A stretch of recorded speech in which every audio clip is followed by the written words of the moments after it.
Hello friends, आप सभी का स्वागत है।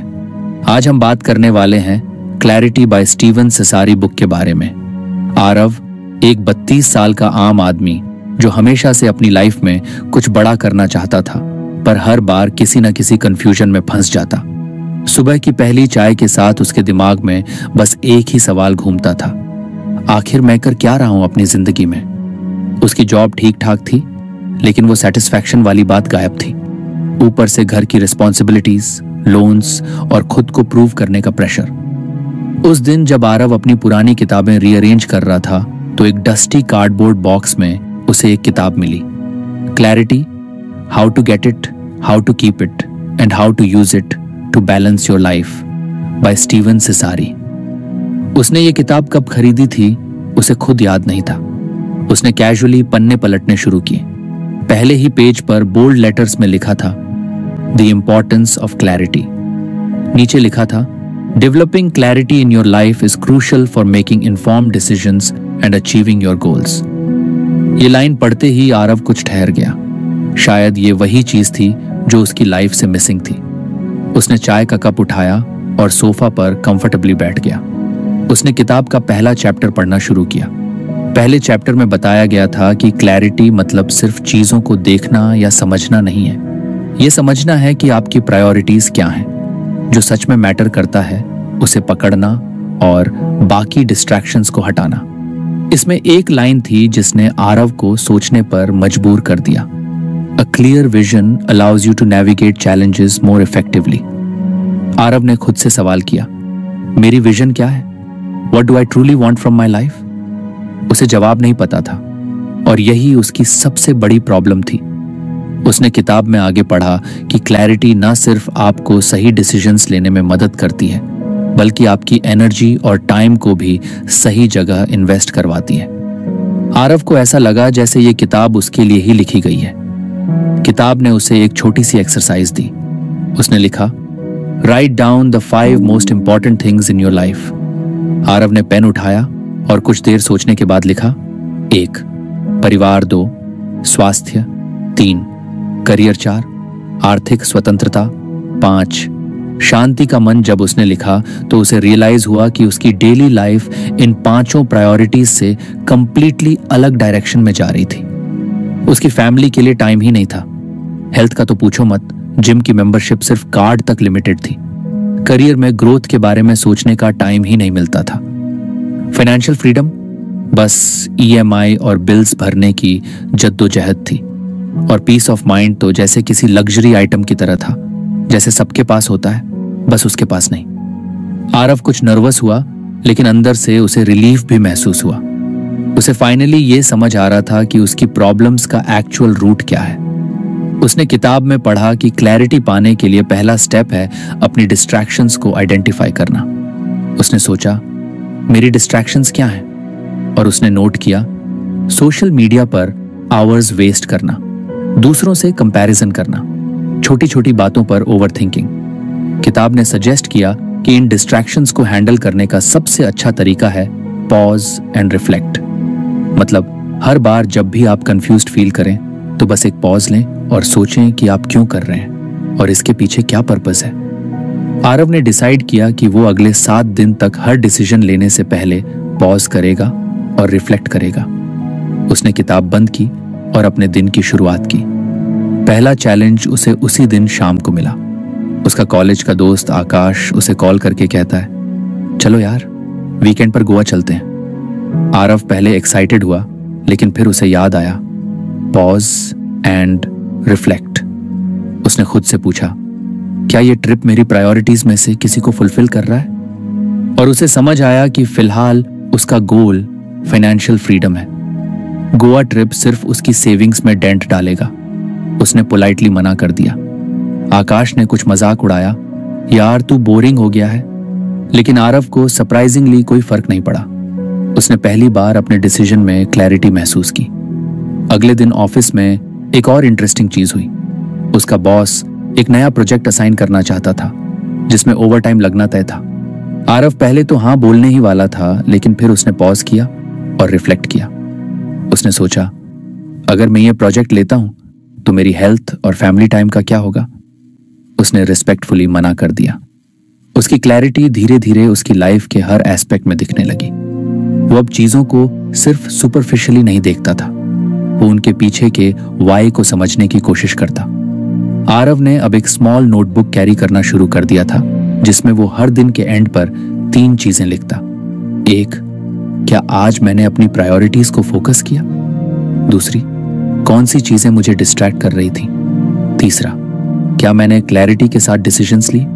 धीरे धीरे उसकी जिंदगी में चेंजेस दिखने लगे। उसका स्ट्रेस लेवल कम हो रहा था, वो ज्यादा कॉन्फिडेंट फील करता। उसने सोचा, अगर सिर्फ क्लैरिटी के पहले लेसन ने मेरी लाइफ में इतना फर्क डाला है, तो आगे के लेसन्स क्या क्या रिवील करेंगे। किताब का पहला चैप्टर खत्म करने के बाद उसने अगले चैप्टर की तरफ बढ़ना चाहा, लेकिन तभी दरवाजा खटखटाने की आवाज आई। उसका 6 साल का बेटा आरव को अपनी ड्राइंग दिखाने के लिए दौड़ता हुआ आया। उसने कहा, पापा देखो, मैंने आपका स्केच बनाया। अगर आपको हमारी फ्री समरी अच्छी लगती है तो आप हमारे चैनल को सब्सक्राइब कर सकते हैं। उन चीजों को देखना जो हमारे सामने होती हैं, लेकिन हम अक्सर इग्नोर कर देते हैं। उसने अपने बेटे को गोद में उठाया और उसके साथ पूरी ड्राइंग देखी। आरव ने सोचा, शायद यही क्लैरिटी है, अपनी प्रायोरिटीज को सिर्फ लिखना नहीं बल्कि उन्हें फील करना। उसने ठान लिया कि वो अगले वीकेंड अपने बेटे और पत्नी के साथ टाइम बिताएगा। कहानी यहां खत्म नहीं हुई। आरव के अंदर एक नई जर्नी शुरू हो चुकी थी, अपने गोल्स और प्रायोरिटीज को रीडिफाइन करने की। उसने किताब का अगला चैप्टर पढ़ना शुरू किया, लेकिन उसके मन में एक सवाल था, क्या मेरी क्लैरिटी दूसरों के साथ शेयर करने से और भी मजबूत हो सकती है?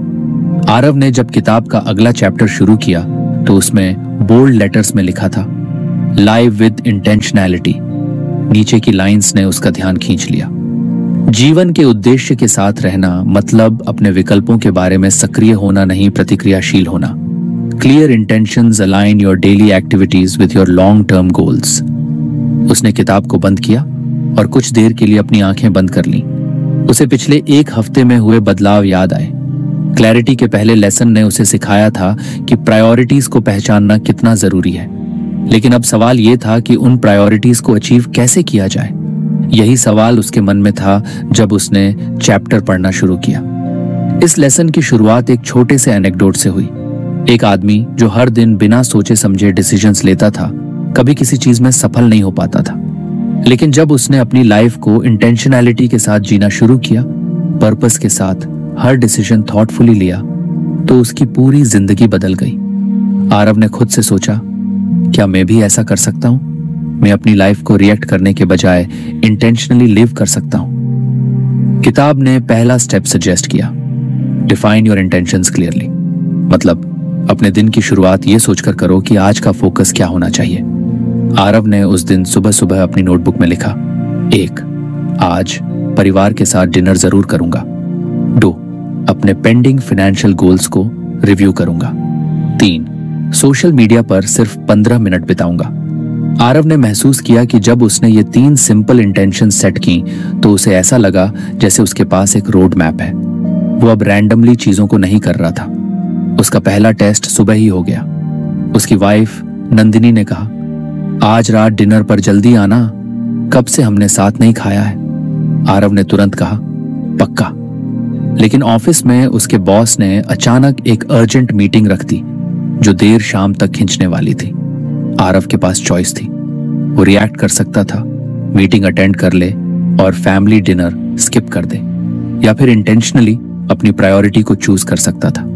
उसने पॉज किया और रिफ्लेक्ट किया।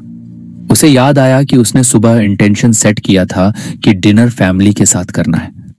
उसने अपने बॉस से पोलाइटली रिक्वेस्ट किया कि क्या मीटिंग अगले दिन रखी जा सकती है। शायद लक ने भी उसका साथ दिया। बॉस ने कहा, okay, we can move it to tomorrow morning. Aarav ने महसूस किया कि अगर उसने इंटेंशनली अपनी प्रायोरिटी को नहीं चुना होता तो वो शायद रिएक्ट करके फैमिली डिनर को मिस कर देता। शाम को जब वो टेबल पर बैठा तो नंदिनी ने कहा, थैंक यू आरव, ये बहुत मायने रखता है। और उनके बेटे ने खुशी से बताया कि उसने स्कूल में नए दोस्त बनाए। आरव ने रियलाइज किया कि इंटेंशनल लिविंग का मतलब सिर्फ बड़े गोल्स को अचीव करना नहीं है, बल्कि छोटे छोटे मोमेंट्स को भी वैल्यू देना है। किताब का दूसरा स्टेप था बी प्रोएक्टिव नॉट रिएक्टिव। इसका मतलब था कि अपनी लाइफ को ऑटो पायलट मोड पर ना छोड़ो। जब कोई सिचुएशन आती है तो रिएक्ट करने के बजाय सोचो कि कैसे आप उस मोमेंट को अपने गोल्स के साथ अलाइन कर सकते हो। अगले दिन ऑफिस में आरव का एक और टेस्ट हुआ।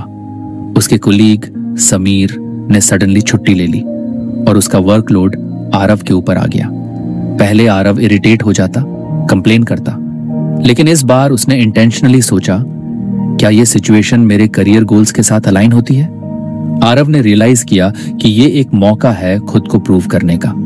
उसने काम एक्सेप्ट किया, लेकिन साथ ही अपने मैनेजर से क्लियर कर दिया कि वो इसे एफिशिएंटली हैंडल करने के लिए कुछ एक्स्ट्रा रिसोर्सेज चाहता है। मैनेजर इंप्रेस्ड हुआ और अगले महीने की परफॉर्मेंस रिव्यू में आरव की तारीफ हुई। किताब ने सजेस्ट किया था कि इंटेंशनैलिटी का तीसरा स्टेप है break your long term goals into daily actions. Aarav ने डिसाइड किया कि वो अपने फाइनेंशियल फ्रीडम गोल पर काम करेगा। उसने अपने मंथली एक्सपेंसेस को एनालाइज करना शुरू किया। उसने देखा कि अननेसेसरी सब्सक्रिप्शंस और इंपल्सिव ऑनलाइन शॉपिंग उसकी सेविंग्स को खा रहे थे। उसने एक सिंपल रूल बनाया, हर खर्चा करने से पहले पॉज करो और खुद से पूछो, क्या ये मेरे फाइनेंशियल गोल्स के साथ अलाइन होता है? एक दिन उसने ऑनलाइन एक एक्सपेंसिव गैजेट देखा जो उसे बहुत पसंद आया। वो उसे खरीदने ही वाला था कि उसने पॉज किया और सोचा, क्या ये मेरी सेविंग्स गोल को सपोर्ट करेगा? जवाब साफ था, नहीं। उसने गैजेट को विश लिस्ट में डाल दिया और उससे अवॉइड कर लिया। धीरे धीरे आरव की डेली चॉइसेस उसके बड़े गोल्स के साथ अलाइन होने लगी।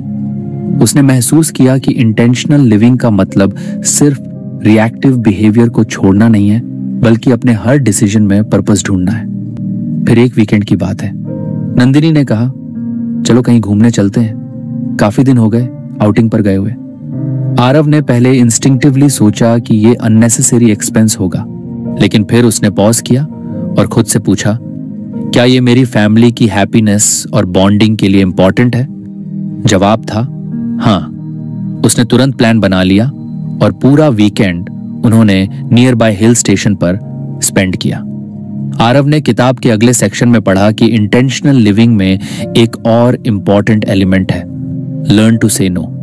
उसने समझा कि जब आप हर चीज के लिए हाँ कहते हो तो आप अपनी एनर्जी और टाइम उन चीजों में भी वेस्ट कर देते हो जो आपकी प्रायोरिटीज से मैच नहीं करती। अब जब भी कोई उसे किसी ऐसे काम के लिए इनवाइट करता जो उसकी प्रायोरिटीज से मैच नहीं करता, तो वो पोलाइटली मना कर देता। उसने महसूस किया कि हर नो उसे उसकी प्रायोरिटीज के लिए और ज्यादा स्पेस देता है। एक दिन उसके पुराने दोस्त रजत ने उसे कॉल किया और कहा, यार मेरी पार्टी में जरूर आना, सब पुराने दोस्त आ रहे हैं। आरव ने पहले सोचा कि जाना चाहिए, लेकिन फिर उसने पॉज किया और सोचा, क्या ये मेरे गोल्स के साथ अलाइन होता है? उसने रियलाइज किया कि वो उस वक्त अपनी हेल्थ पर फोकस करना चाहता है और देर रात की पार्टी उसके लिए सही नहीं थी। उसने रजत को मना कर दिया। रजत ने कुछ नाराजगी जताई, लेकिन आरव को अंदर से गिल्ट नहीं हुआ। आरव की लाइफ अब इंटेंशनैलिटी की तरफ बढ़ रही थी। उसने अपने डिसीजंस में क्लैरिटी महसूस की। वो अब हर दिन का पर्पस डिफाइन करता और अपनी डेली एक्टिविटीज को उसी के अकॉर्डिंग प्लान करता।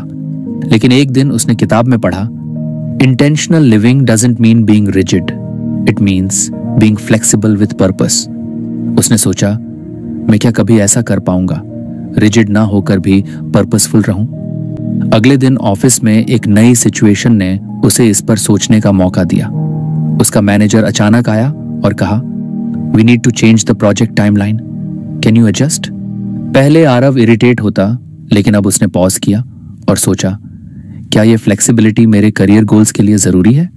उसने खुद को समझाया कि कभी कभी इंटेंशनैलिटी का मतलब कॉम्प्रोमाइज भी होता है, अगर वो कॉम्प्रोमाइज आपके बिगर पिक्चर को सपोर्ट करता है।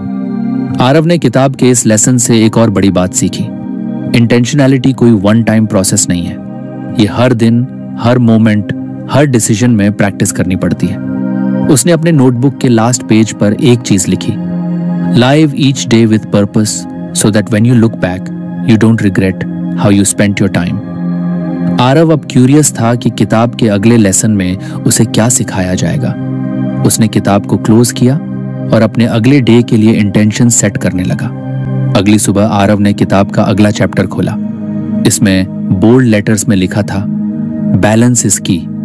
नीचे लिखा था संतुलन प्राप्त करना विभिन्न जीवन के पहलुओं, काम, संबंध, स्वास्थ्य और व्यक्तिगत विकास आवश्यक है जीवन के लिए सामान्य कल्याण।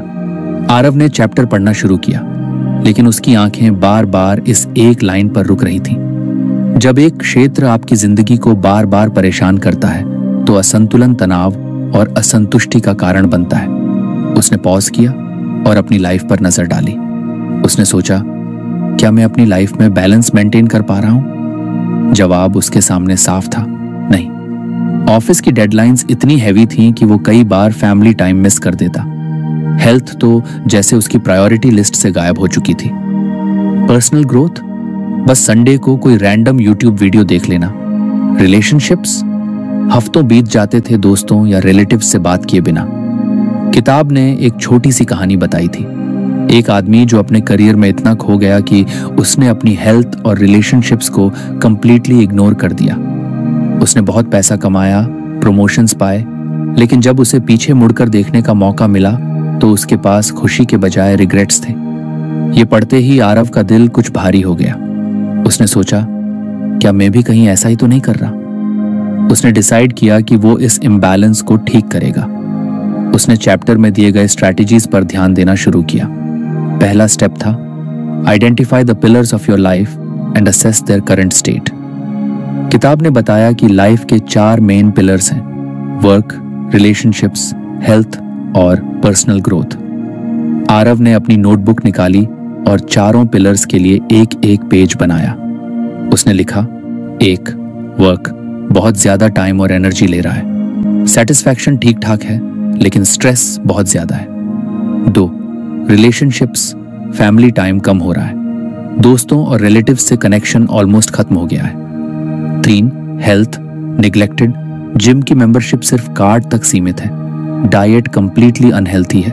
4, पर्सनल ग्रोथ, स्पोरैडिक, कभी कभी किताबें पढ़ लेता हूं लेकिन कोई कंसिस्टेंट एफर्ट नहीं है। जब उसने इन चारों पिलर्स को देखा तो उसे रियलाइज हुआ कि उसकी सारी एनर्जी सिर्फ वर्क में जा रही है और बाकी तीनों एरियाज सफर कर रहे हैं। किताब ने सजेस्ट किया कि बैलेंस लाने का पहला स्टेप है set boundaries for each area. Aarav ने सोचा, बाउंड्रीज का मतलब क्या है?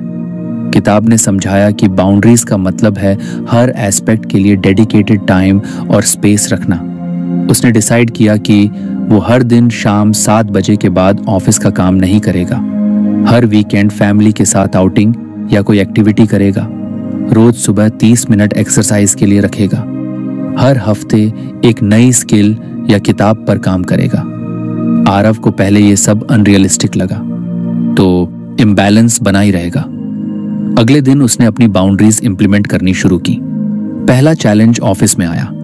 एक अर्जेंट ईमेल शाम 7:15 पर आया। पहले आरव उसे तुरंत रिप्लाई करता, लेकिन इस बार उसने पॉज किया और सोचा, क्या ये मेरे सेट बाउंड्रीज को तोड़ रहा है? उसने ईमेल को अगली सुबह तक छोड़ दिया।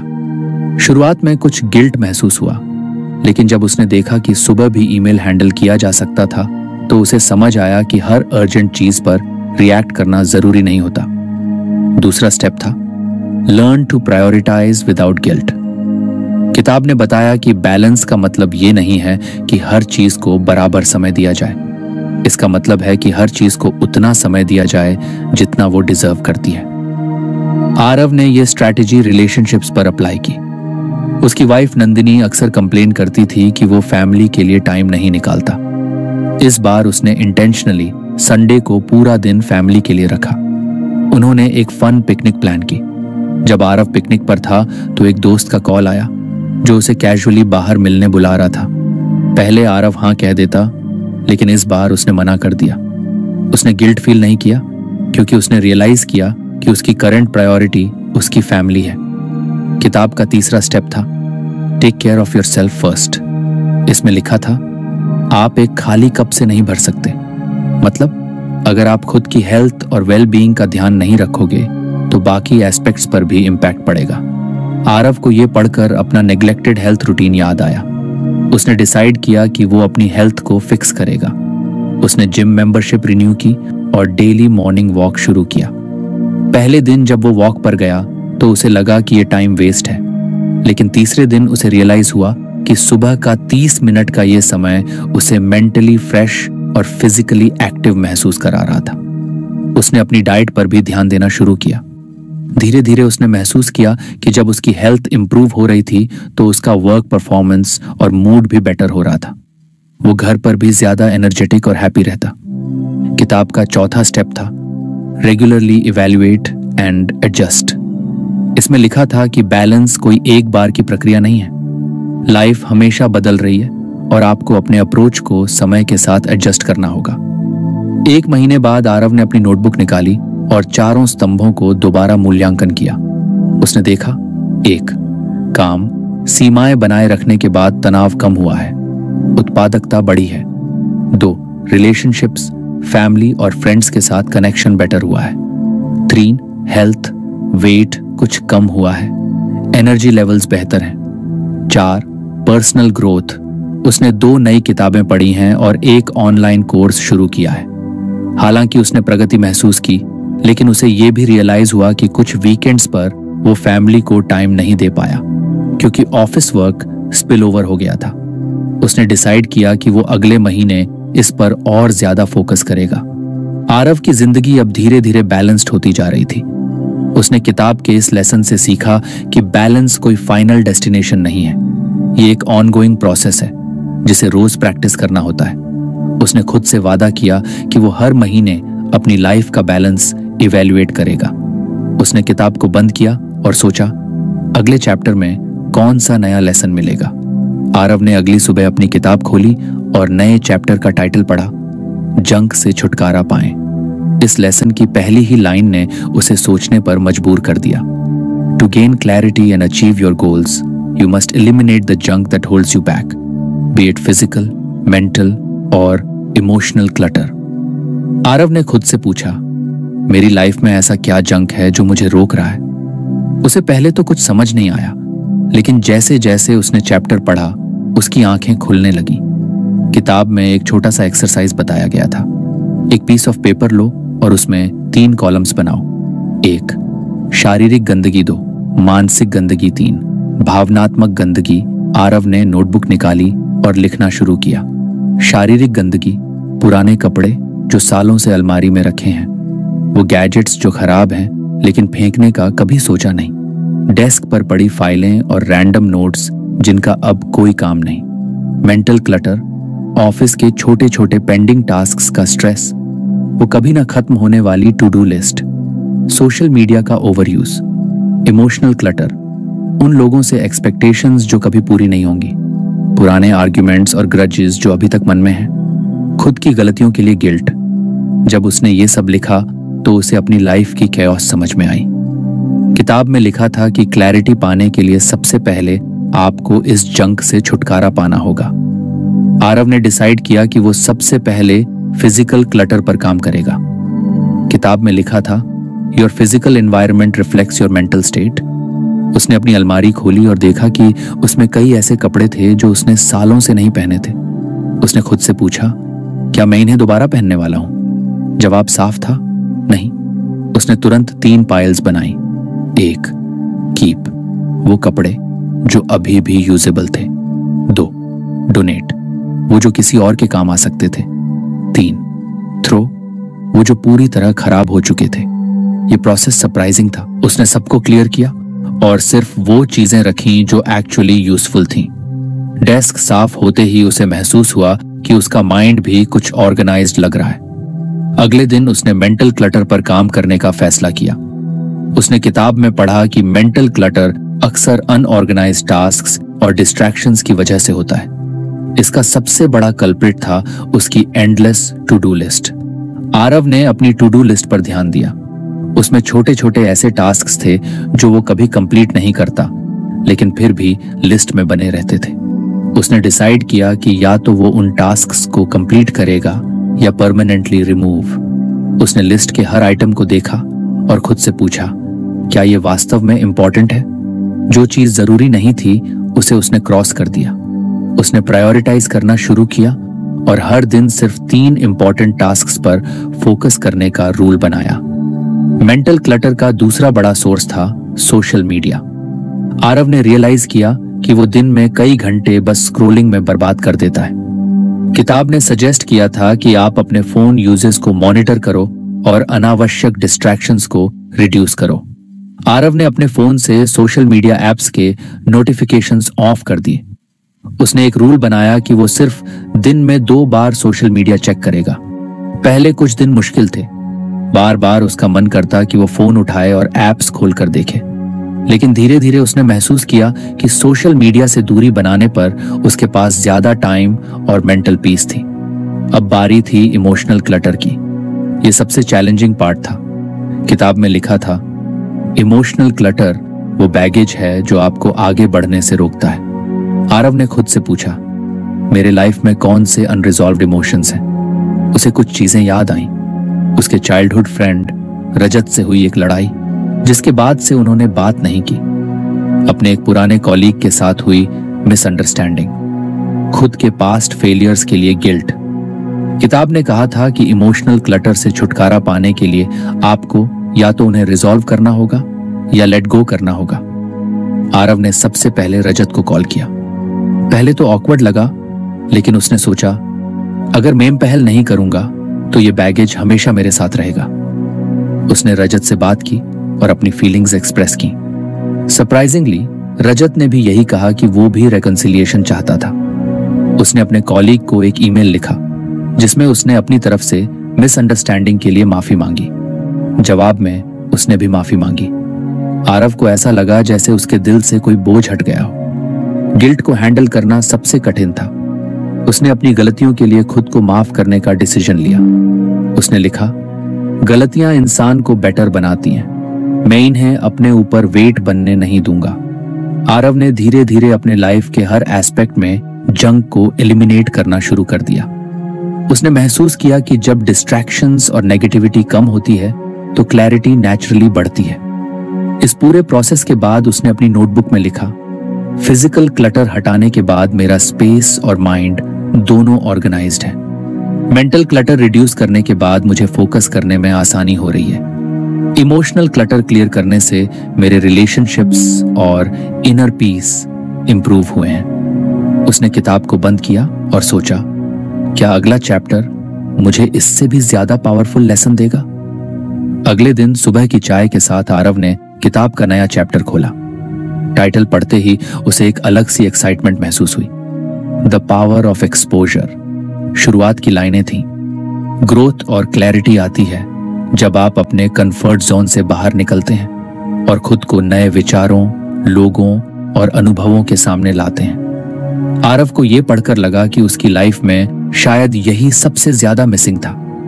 पिछले कुछ सालों में उसकी रूटीन इतनी प्रेडिक्टेबल और मोनोटोनस हो चुकी थी कि उसमें कोई नई चीज या एक्साइटमेंट बची ही नहीं थी।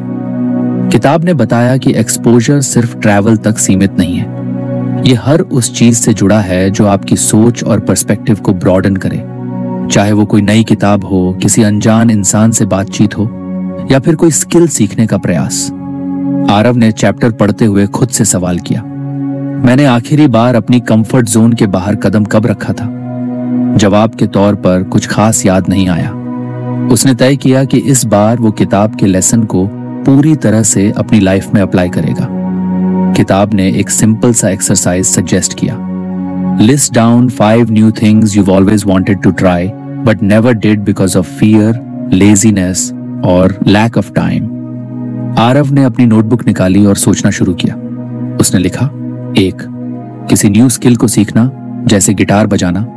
2 एक सोलो ट्रिप पर जाना। 3 किसी ऐसे इंसान से बात करना जिससे मैं हमेशा अवॉइड करता रहा हूं। 4 किसी कंप्लीटली डिफरेंट कल्चर को एक्सप्लोर करना। 5 वॉलंटियरिंग के जरिए किसी मीनिंगफुल कॉज में कंट्रीब्यूट करना। पहला स्टेप था try a new skill. Aarav ने सोचा कि उसे बचपन से गिटार सीखने का शौक था, लेकिन वो कभी सीरियस नहीं हुआ। उसने उसी दिन ऑनलाइन सर्च किया और पास के एक म्यूजिक इंस्टीट्यूट में वीकेंड क्लासेस के लिए रजिस्टर कर लिया। पहली क्लास में जाते हुए आरव कुछ नर्वस था। वहां पर बाकी लोग भी नए थे, लेकिन सबका कॉन्फिडेंस उससे ज्यादा लग रहा था। पहले सेशन में वो कुछ कॉर्ड्स सीखने की कोशिश कर रहा था और बार बार गलतियां कर रहा था, लेकिन सरप्राइजिंगली उसे इन गलतियों में मजा आ रहा था। 1 महीने बाद जब वो अपनी पहली छोटी सी ट्यून बजा पाया तो उसे जो खुशी मिली वो उसने बहुत समय से महसूस नहीं की थी। उसे समझ आया कि कुछ नया सीखना सिर्फ स्किल हासिल करने का मामला नहीं है, बल्कि ये आपको एक नया पर्सपेक्टिव और कॉन्फिडेंस देता है। दूसरा स्टेप था go on a solo trip. ये आरव के लिए सबसे चैलेंजिंग था।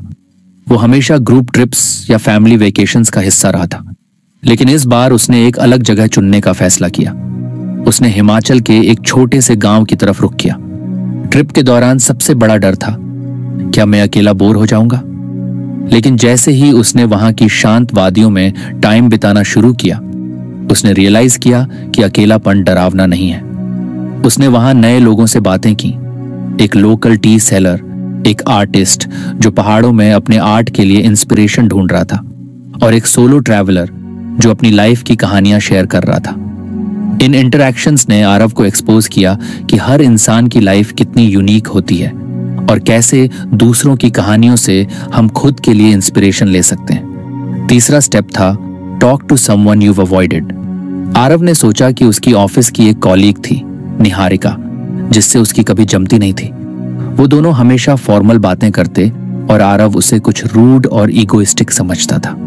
किताब में लिखा था, Sometimes your assumptions about people block you from forming meaningful connections. Aarav ने तय किया कि वो इंटेंशनली निहारिका से बातचीत की कोशिश करेगा। लंच ब्रेक में उसने कैजुअली निहारिका के पास बैठकर बात शुरू की। शुरू में ऑकवर्ड था, लेकिन धीरे धीरे उसने महसूस किया कि निहारिका का रूड एटीट्यूड दरअसल उसकी रिजर्व्ड नेचर का हिस्सा था। उसने निहारिका से उसकी हॉबीज और इंटरेस्ट्स के बारे में पूछा और सरप्राइजिंगली उन्होंने कई चीजों में कॉमन पाया। उस एक बातचीत के बाद निहारिका से उसकी प्रोफेशनल रिलेशनशिप काफी बेहतर हो गई। आरव ने सीखा कि कभी कभी एक्सपोजर सिर्फ अलग एक्सपीरियंसेस से नहीं, बल्कि लोगों से ओपन माइंडेड होकर जुड़ने से भी आता है। चौथा स्टेप था एक्सप्लोर अ डिफरेंट कल्चर। किताब ने सजेस्ट किया था कि आप अपनी सोच को ब्रॉडन करने के लिए किसी दूसरी कल्चर को करीब से समझने की कोशिश करें। आरव ने अपने एक साउथ इंडियन कॉलीग श्रीनिवास से बातचीत शुरू की। श्रीनिवास ने उसे अपने घर खाने पर इनवाइट किया। वहां आरव ने पहली बार ऑथेंटिक साउथ इंडियन फूड खाया और उनके त्योहार ओणम के बारे में सुना। उसने देखा कि कैसे अलग कल्चर्स में ट्रेडिशंस और वैल्यूज अलग होते हैं, लेकिन इमोशंस सब जगह एक जैसे होते हैं। इस एक्सपोजर ने आरव को कल्चरल डाइवर्सिटी के बारे में एक नई अप्रिशिएशन दी। उसे लगा कि जब तक हम दूसरे कल्चर्स को समझने की कोशिश नहीं करेंगे, तब तक हम अपनी नैरो माइंडेडनेस से बाहर नहीं निकल सकते। पांचवा स्टेप था volunteer for a cause. Aarav ने डिसाइड किया कि वो वीकेंड्स पर किसी मीनिंगफुल कॉज के लिए कंट्रीब्यूट करेगा। उसने पास के एक एनजीओ से कांटेक्ट किया जो अंडर प्रिविलेज्ड बच्चों को पढ़ाने का काम करता था। पहले दिन वो कुछ नर्वस था।